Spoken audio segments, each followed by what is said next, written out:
He says, I heard someone saying that Ibn Kathir mentioned in Al-Bidayah wa Nihaya, volume number 14, that after Ibn Taimiyyah died, before giving ghusl, people recited Quran and kissed him, men and women, for barakah, and the water they used for ghusl, people drank it, and so many other bid'ahs and shirk happened. Was it true? Or Ibn Kathir was wrong? Or the guy who is saying this is deviant? First of all, this was mentioned in Al-Bidayah wa Nihaya of Ibn Kathir. Al-Bidayah wa Nihaya is a history book. It's composed of like 20 volumes, I think. I don't recall it now. It's huge. And it talks about from the time of Adam, as if there were anyone to report it, from the time of Adam, of Noah, of Abraham, etc. It has all details of little things that took place, which no one was there, but this is history. And knowledge is not taken from books of history. This is point one. Point two, Ibn Taymiyyah himself, may Allah have mercy on his soul, was one of the greatest scholars of all times. He was so forcefully attacking and rejecting innovation. Anything that draws people close to shirk.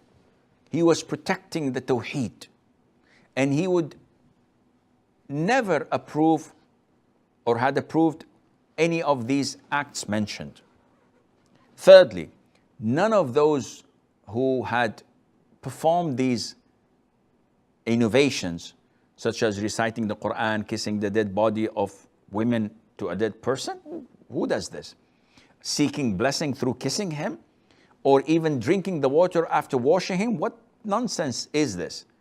None of his students had done this or approved it.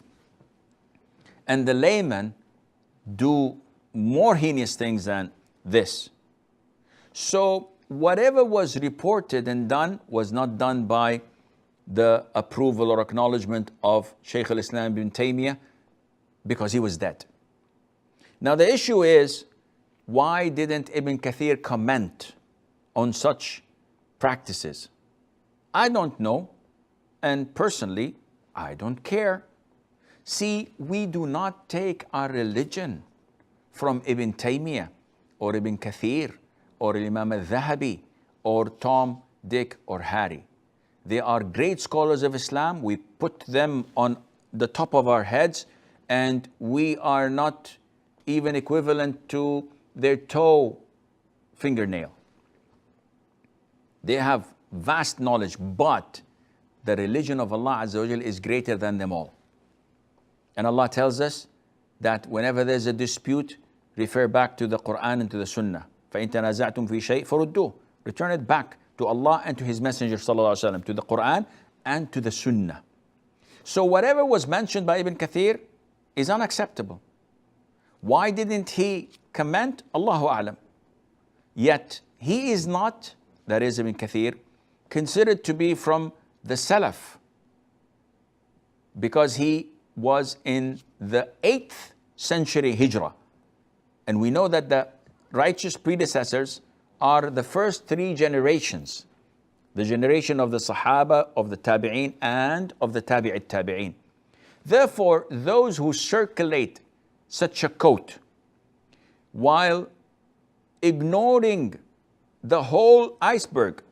This quote is at the tip of an iceberg, but there's a whole iceberg that condemns shirk, that condemns innovation, that talks clearly about these practices and how they do not relate to Islam.